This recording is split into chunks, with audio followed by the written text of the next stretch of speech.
Good morning dear students. हम discuss कर रहे थे रजे एल्काइंस। एल्काइंस में हमने आपकी सारी जो भी एल्काइंस के इंट्रोडक्शन, इसके अंदर इसका स्ट्रक्चर, नॉमेनक्लेचर, ये सारी चीज़ें, आइसोमेरिज्म, ये सब हमने लास्ट लेक्चर में डिस्कस कर लिया था ऑलरेडी। आज हम बात करेंगे इसके मेथड्स ऑफ प्रिपरेशंस की। आप एल्काइंस को कैसे प्रिपेयर कर सकते हैं वाया डिफरेंट मेथड्स। फर्स्टली यहाँ आपको दिया गया by dehydrogenation of die hello alkanes.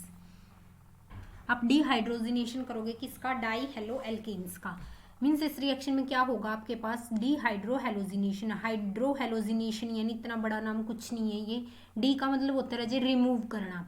आप रिमूव करोगे एक हाइड्रोजन को और एक हेलोजन को of vicinal die hello alkanes in an alcoholic solution of potassium hydroxide.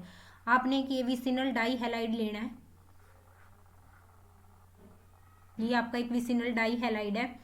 इसको जिस टाइम KOH की प्रेजेंस में आप रिएक्शन को कैरिड आउट करवाओगे तो आपके पास एसिटिलीन की फॉर्मेशन होगी प्लस 2 KBr और वाटर आपका जो है इस रिएक्शन में से रिमूव होगा। अब ये सारा का सारा जो प्रोसेस है वह किस मेथड से होगा? फर्स्टली हम ये देखेंगे। मैंने बोला आपको जो प्रिपरेशन करवानी है आपके एल्काइंस की, alkynes from vicinal die halide, ठीक है, विसिनल डाई हैलाइड। विसिनल या विसिनिटी वर्ड मैंने आपको लास्ट लेक्चर में भी बताया था। विसिनिटी का मतलब होता है nearness. Got it? Two hydrogen atom are attached to the adjacent carbon atom. आप उसको क्या बोलोगे? Vicinal dihalide. मैं एक बार यहाँ डेफिनेशन आपको राइट डाउन कर देती हूँ। विसिनल डाई हैलाइड्स यानी two halogen atom are attached to the two adjacent carbon atom, यानी जो पास पास वाले कार्बन एटम होंगे उसके साथ अगर आपका हेलोजन ग्रुप अटैच है, दोनों तरफ क्या होना चाहिए? हेलोजन ग्रुप अटैच होना चाहिए। जैसे इस केस में मैंने आपको यहाँ लिख के दिया है। इस केस में क्या है रजे, ये आपके जो पास पास वाले कार्बन एटम है दोनों के साथ क्या है आपका हेलोजन ग्रुप अटैच है। प्लस आपने किस चीज़ की प्रेजेंस में ये रिएक्शन कैरिड आउट करवानी है? अभी हमने लास्ट में देखा कि KOH यानी एल्कोहलिक KOH की प्रेजेंस में जिस टाइम आप रिएक्शन को कैरिड आउट करवाओगे तो आपका जो प्रोडक्ट बनेगा वो प्रोडक्ट बनेगा आपका एल्केनाइल हैलाइड या फिर इथेनाइल ब्रोमाइड। जैसे यहाँ आपने क्या किया, यहाँ से आपने एक HBr को रिमूव कर दिया। एक H तो लेट सपोज यहाँ से रिमूव हो गया और एक Br ये रिमूव हो गया आपका। अगर ये दोनों रिमूव हो जाते हैं तो क्या होगा इस कार्बन के साथ? तो क्या कंडीशन होगी? इसके जो दोनों हाइड्रोजन थे ये एक इधर अटैच हो जाएगा, एक इधर अटैच हो जाएगा।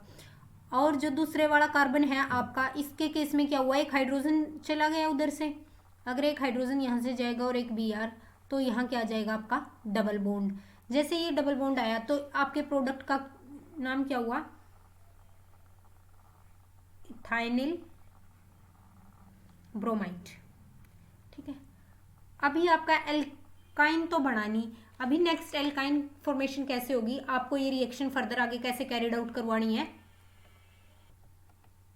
अभी देखिए आपने एल्कोहलिक HBr KOH और HBr को आपने रिमूव कर दिया था। एल्कोहलिक KOH की प्रेजेंस में HBr को रिमूव कर दिया था तो आपके पास इथेनाइल ब्रोमाइड की फॉर्मेशन हो गई थी।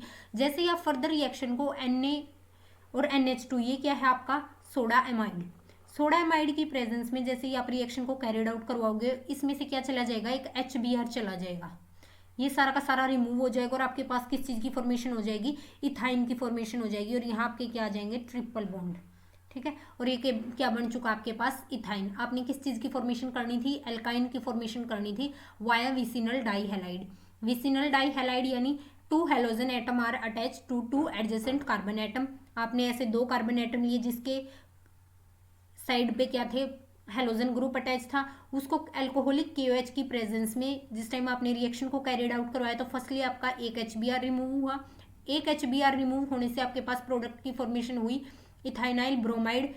उस रिएक्शन को फर्दर आपने सोडा एमाइड की प्रेजेंस में कैरिड आउट किया तो आपके पास इथाइन की फॉर्मेशन हुई by dehydrogenation of die hello alkanes. ये आपकी रिएक्शन अंडरस्टूड है। नेक्स्ट आपका डिहेलोजिनेशन ऑफ टेट्रा हैलाइड्स। अब आपने क्या करना है? एक टेट्रा हैलाइड लेना है। टेट्रा हैलाइड यानी वो था आपका डाई हैलाइड। वहाँ क्या थे? एडजेसेंट कार्बन के ऊपर दो हेलोजन ग्रुप थे। अब आपके क्या होंगे? एडजेसेंट कार्बन के ऊपर 4 हेलोजन ग्रुप होंगे। when tetrahaloalkenes are heated in methanol with zinc, जिस टाइम आप टेट्रा हेलो एल्कीन्स को हीट करोगे in the presence of methanol और zinc dust, they dehalogenate and produce alkynes. और आपके पास किस चीज़ की फॉर्मेशन हो जाएगी? एल्काइंस की। ये रिएक्शन देखिए आपने 1122 टेट्रा ब्रोमो मिथेन लिया आपने जिंक की प्रेजेंस में और अल्कोहल की प्रेजेंस में, आपने रिएक्शन को क्या किया? हीट किया। हीट करने के बाद आपके पास प्रोडक्ट आया एसिटिलीन या इथाइन, आप इसको बोल सकते हो एसिटिलीन, इसका कॉमन नेम है, +2 ZnBr क्या हो गया? रिमूव हो गया। ये थी आपकी second preparation bye tetra halides.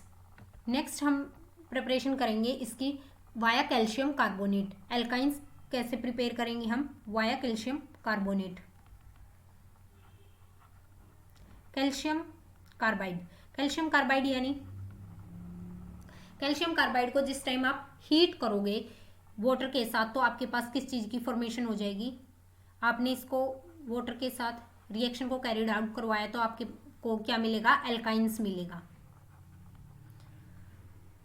सबसे पहले आपने, अब जो ये कैल्शियम कार्बाइड है ये आपको मिलेगा कहाँ से? यानी CaC2 जो ये है ये आपको मिलेगा कहाँ से? आपको ये भी तो पता होना चाहिए डायरेक्ट कैसे मिलता है। सबसे पहले आपने लेना है लाइमस्टोन। लाइमस्टोन को लिया आपने, लाइमस्टोन से आपको मिला क्विक लाइम जिस टाइम आप हीट करोगे, देन आपको क्विक लाइम, क्विक लाइम से आपको मिला कैल्शियम कार्बाइड। कैल्शियम कार्बाइड को आगे फर्दर रिएक्शन करवाओगे वाटर के साथ तो आपको मिलेगा एल्काइन। ये एक मल्टी स्टेप प्रोसेस आपको लाइमस्टोन का फॉर्मूला जर्नल बातें जो है केमिस्ट्री में आपको वैसे भी याद होनी चाहिए, CaCO3, क्विक लाइम CaO, जो आपका कैल्शियम कार्बाइड है CaC2, इससे आपको एल्काइन मिला है। अब रिएक्शन कैसे कैरिड आउट होगी? पहले CaCO3 को आपने हीट किया तो ये ब्रेक हो गया CaO यानी क्विक लाइम और कार्बन डाइऑक्साइड के अंदर। अब जब आपने फर्दर आपका जो क्विक लाइम है इसको कोक की प्रेजेंस में हीट किया तो आपके पास आया CaC2 योर कैल्शियम कार्बाइड, और कार्बन मोनोऑक्साइड गैस क्या हुई? आपकी रिलीज हुई और रिएक्शन को बैलेंस कर लीजिए। ये आपने लिया कोक। नेक्स्ट आपने जिस टाइम अब इस कैल्शियम कार्बाइड को CaC2 को फर्दर वाटर के साथ रिएक्ट करवाया तो आपके पास आया CaOH2 हाइड्रोक्साइड की प्रेजेंस में और C2H2। C2H2 क्या है? आपका इथाइन। इसी की आपको फॉर्मेशन करनी थी यानी एल्काइन की फॉर्मेशन करनी थी via calcium carbide. I think ये प्रोसेस आपको क्लियर है। सबसे पहले आपको कैल्शियम कार्बाइड पता होना चाहिए आप कहाँ से लेंगे कैल्शियम कार्बाइड। कैल्शियम कार्बाइड आपको मिलेगा लाइमस्टोन को जिस टाइम आप हीट करोगे, लाइमस्टोन को हीट करने के बाद आपको मिलेगा क्विक लाइम। क्विक लाइम को फर्दर आप कोक के साथ रिएक्ट करवाओगे तो आपको मिलेगा calcium carbide. Then calcium carbide को आप वाटर के साथ रिएक्ट करवाओगे तो आपको मिलेगा इथाइन। और यही इसी चीज़ की आपने क्या करनी थी? प्रिपरेशन करनी थी। ये था इसका third method, preparations of alkynes via calcium carbide. Calcium carbide यानी CaC2, लाइमस्टोन आपका CaCO3 को जिस टाइम आपने हीट करवाया CaO यानी आपको क्विक लाइम मिला, क्विक लाइम और साथ में कार्बन डाइऑक्साइड गैस रिलीज हुई। फर्दर आपने जो ये क्विक लाइम है इसको कोक की प्रेजेंस में रिएक्ट करवाया तो CaC2 यानी आपको कैल्शियम कार्बाइड मिला और कार्बन मोनोऑक्साइड गैस रिलीज हुई। अब जो आपका ये CaC2 है इसको फर्दर वाटर के साथ रिएक्ट करवाने के बाद आपको CaOH2 + C2H2 यानी इथाइन की फॉर्मेशन हुई।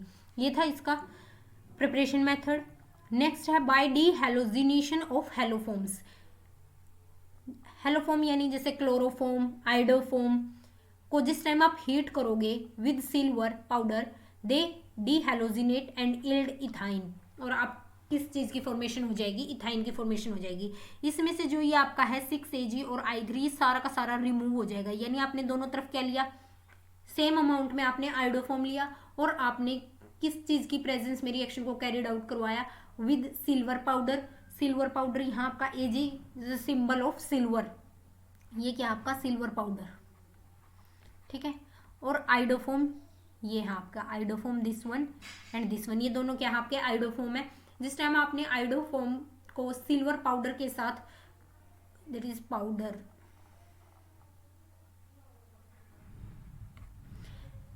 तो आपके पास किस चीज की फॉर्मेशन हुई? इथाइन की फॉर्मेशन हुई और 6AgI ये क्या हो गया? रिएक्शन में से रिमूव अप हो गया। ये थी आपकी रिएक्शन, ये था fourth process by dehalogenation of haloforms. First हमने किया इसमें by dehydrogenation of die halo alkanes. Dehydrogenation यानी इसमें आपने डी हाइड्रो हेलोजिनेशन भी बोल सकते हैं आप, किसकी प्रेजेंस में, विसिनल डाई हैलाइड की प्रेजेंस में। यहाँ आपको पूरी रिएक्शन कैरिड आउट करके दिखाइए कि आपने 2 हेलोजन एटम लेने हैं ऐसे एडजेसेंट कार्बन के ऊपर जो अटैच हो। स्पेशल आप उनको बोलोगे विसिनल डाई हैलाइड्स। उनको एल्कोहलिक KOH की प्रेजेंस में जिस टाइम आप रिएक्शन को कैरिड आउट करवाओगे तो इथाइनाइल ब्रोमाइड की फॉर्मेशन होगी। नेक्स्ट फर्दर आप रिएक्शन को सोडा एमाइड की प्रेजेंस में कैरिड आउट करवाओगे तो आपके पास इथाइन की फॉर्मेशन होगी। सेकंड हमने देखा टेट्रा हैलाइड से कैसे आप रिएक्शन को कैरिड आउट करवाते हो। टेट्रा हैलाइड के केस में आपने क्या लेना है कि जिंक डस्ट की प्रेजेंस में रिएक्शन को कैरिड आउट करवाना है। एक टेट्रा हैलाइड लिया, जिंक डस्ट लिया और साथ में मिथेनॉल की प्रेजेंस में आपने रिएक्शन को हीट कर दिया। ये हीट का सिंबल होता है। आपने क्या किया, रिएक्शन को हीट किया तो आपके पास एसिटिलाइन और 2ZnBr ये सब रिमूव हो चुका, एसिटिलाइन की फॉर्मेशन हो चुकी। नेक्स्ट हमने थर्ड मेथड देखा कैल्शियम कार्बाइड से आपने कैसे एल्काइंस रिएक्शन को कैरिड आउट किया वाटर की प्रेजेंस में, और किस चीज की फॉर्मेशन होगी आपके पास, एल्काइंस की फॉर्मेशन होगी। नेक्स्ट हमने प्रोसेस देखा by dehalogenation of haloforms. Dehalogenation किया किसका, हेलोफॉर्म्स का, और आपके पास इथाइन की फॉर्मेशन हो गई। नेक्स्ट हम देखेंगे synthesis from carbon and hydrogen. Carbon और हाइड्रोजन से कैसे हम सिंथेसिस कर सकते हैं। Steam of hydrogen gas may similarly be used to make ethane by passing it through an electric arc formed between 2 carbon electrode। आपने 2 कार्बन के electrode में से हाइड्रोजन गैस स्टीम की फॉर्म में इलेक्ट्रिक आर्क की प्रेजेंस में क्या करनी है, कैरिड आउट करवानी है, तो आपके पास किस चीज़ की फॉर्मेशन हो जाएगी, इथाइन की फॉर्मेशन हो जाएगी। ये था आपका फिफ्थ स्टेप। 5 स्टेप से आपने फिफ्थ प्रोसेस आपने 5 प्रोसेस की इसके अंदर। You have done by 5 process to prepare alkynes. First by dehydrogenation of dihaloalkanes, या आप बोल सकते हो preparation via vicinal dihalide. Next हमने देखा via tetrahalides, and then third your calcium carbide, and fourth one is haloform की haloform से कैसे, हेलोफॉर्म का डीहेलोजिनेशन करने के बाद आप कैसे रिएक्शन को कैरिड आउट करवा सकते हैं। And last one is synthesis from carbon and hydrogen in the presence of electric arc. इसको बर्थोल्ट सिंथेसिस भी बोला जाता है। नेक्स्ट हम देखेंगे इनकी physical properties of alkynes.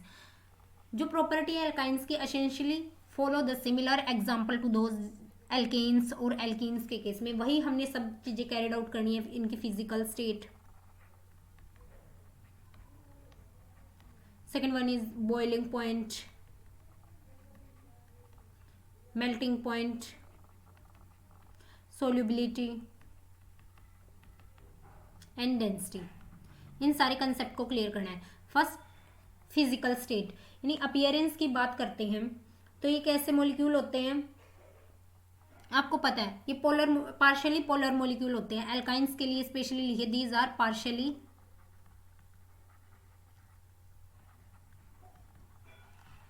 Polar molecules due two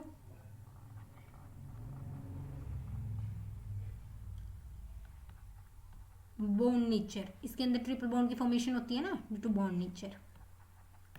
week van der Waals forces होते हैं इनके केस में, आपको पता है कैसे होते हैं वीक वंडरवॉल फोर्सेस।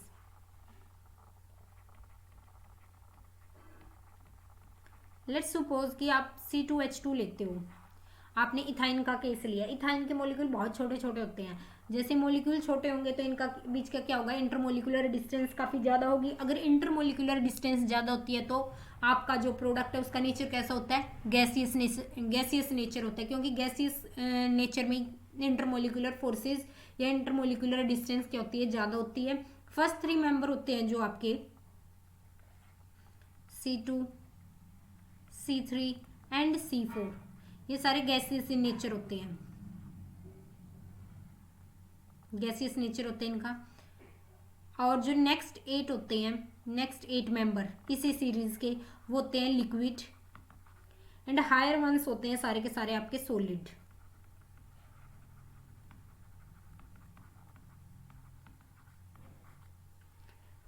ये थी इनकी फिजिकल स्टेट की बात। जो हायर एल्काइंस होते हैं वो आपके कलरलेस और ओडरलेस होते हैं। इसके लिए स्पेशल यहाँ ये कैसे होते हैं, higher alkenes, colourless and odourless. लेकिन इथाइन इसका एक्सेप्शन है, इथाइन यहाँ लिख देते हैं। इथाइन क्या आपका जो कलरलेस है विद अ करेक्टरिस्टिक स्मेल, ये आपका कलरलेस मोलिक्यूल होगा with characteristic smell.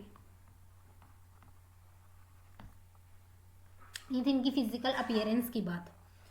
Next boiling point के बारे में डिस्कस करते हैं। जो बॉइलिंग पॉइंट होता है इनका, जैसे जैसे साइज बढ़ेगा तो इनका बॉइलिंग पॉइंट भी बढ़ेगा।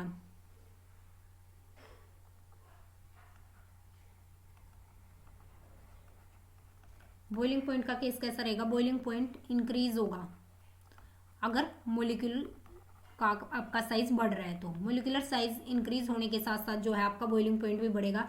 जैसे फर्स्टली आप देख रहे हो इथाइन, प्रोपाइन, ब्यूटाइन, सबके केस में क्या हो रहा है, मोलिकुलर साइज बढ़ रहा है। मोलिकुलर साइज बढ़ रहा है तो इनके केस में क्या होगा, बॉइलिंग पॉइंट भी इंक्रीज होगा।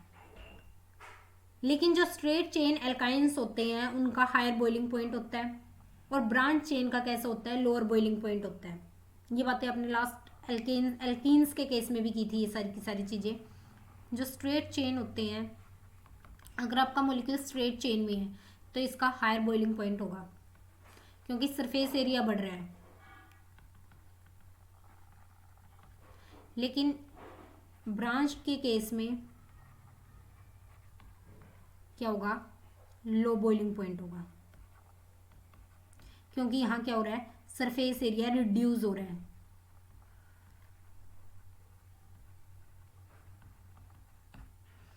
अगर आपके मॉलिक्यूल का स्मॉल साइज है तो वीक वंडरवॉल फोर्सेस भी क्या होंगे, कम होंगे, जिससे क्या होगी, लो बॉइलिंग पॉइंट होगी। वीक वंडरवॉल फोर्सेस बढ़ जाएंगे जिससे वीक बॉइलिंग पॉइंट होगा। नेक्स्ट हम सोल्युबिलिटी की बात करते हैं। सोल्युबिलिटी का वही कंसेप्ट आपको पता है, like dissolve in like. Alkynes को हमने क्या बोला है already, they are partially polar in nature. अगर ये पार्शियली पोलर है नेचर में, पार्शियली पोलर नेचर बोला था इनका, सो ये फेयरली डिसॉल्व होंगे किसके अंदर, polar solvent like benzene, Fairlie soluble in polar solvent like your benzene,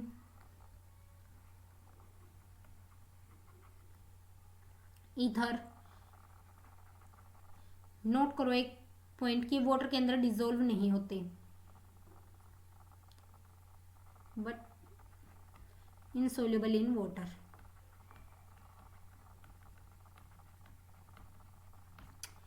density का केस देखिए, आपको ये बात समझ आएगी क्यों मैंने इनसोल्यूबल इन वाटर लिखा है। नेक्स्ट हम बात करेंगे डेंसिटी की।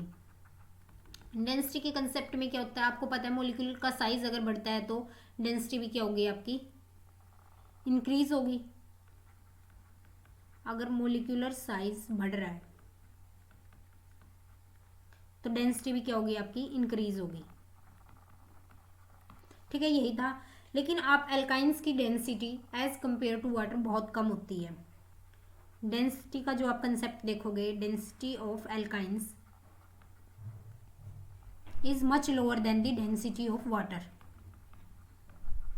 वाटर की डेंसिटी कितनी होती है, वाटर की डेंसिटी 1 ग्राम पर सेंटीमीटर क्यूब। लेकिन इनके केस में मैक्सिमम इतनी जाएगी 0.7 ग्राम पर सेंटीमीटर क्यूब। ठीक है, इसलिए एज कंपेयर टू वाटर इनकी डेंसिटी बहुत कम होती है, इसलिए ये वाटर के अंदर सोल्यूबल नहीं होते और आपको वाटर के सरफेस के ऊपर ये फ्लोट करते हुए दिखाई देते हैं। ये था इनका फिजिकल अपीयरेंस का केस। देखिए यहाँ आपको नोट्स दिए गए हैं एल्काइंस की फिजिकल प्रॉपर्टी, जो बातें यहाँ सारी बताइए, समरी है उसकी। Alkynes are unsaturated carbon that share triple security at carbon site. आपको पता है ट्रिपल बॉन्ड होते हैं इनके बीच में। ऑल एल्काइंस आर सेंटलेस यानी ओडरलेस होते हैं, decimal except of ethylene. Ethylene का मैंने आपको ऑलरेडी एक्सेप्शन केस दे दिया कि इसकी एक स्लाइट पर्टिकुलर स्मेल होती है। कलरलेस तो ये भी होता है लेकिन इसकी एक पर्टिकुलर स्मेल होती है। जो इनिशियल 3 एल्काइंस होते हैं वो सारे गैशियस इन नेचर होते हैं एंड फॉलोइंग 8 आर फ्लूइड्स यानी लिक्विड फॉर्म में होते हैं and other higher alkenes these are solid. Alkynes are somewhat polar in nature, सारे समवट यानी पार्शियली पोलर इन नेचर होते हैं ये। The ages of boiling over and liquefying point of alkynes increment as their atomic design become greater. आपको ये मैंने बता दिया कि जो जैसे जैसे आपके मॉलिक्यूल का साइज बढ़ेगा तो आपका बॉइलिंग पॉइंट भी बढ़ेगा। The ages of boiling over increment with expansions of their subatomic mass, उनका सब एटॉमिक मास इंक्रीज होता है। Additionally the limits of alkynes are marginally higher than those of their relating alkenes because of additional one bond at the carbon side. ये सारी इनकी physical property थी, physical appearance की बात थी alkynes की। नेक्स्ट हम देखेंगे इनकी chemical properties.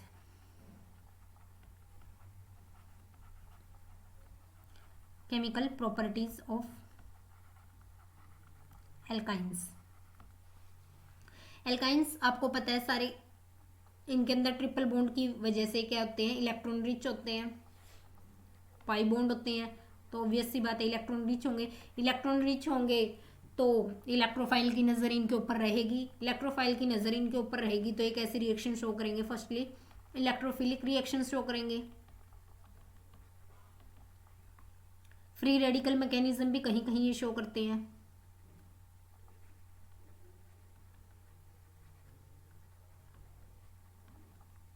And nucleophilic reaction भी शो करते हैं।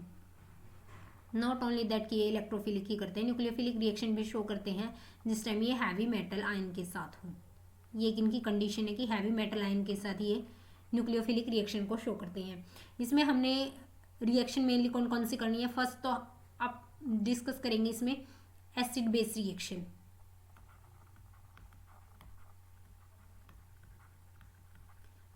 Second one is addition reaction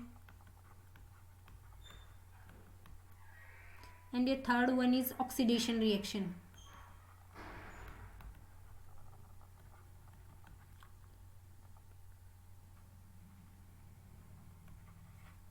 Fourth one is your polymerization reaction.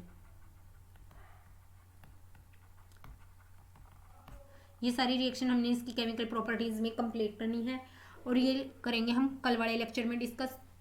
Till then thank you and have a nice day students.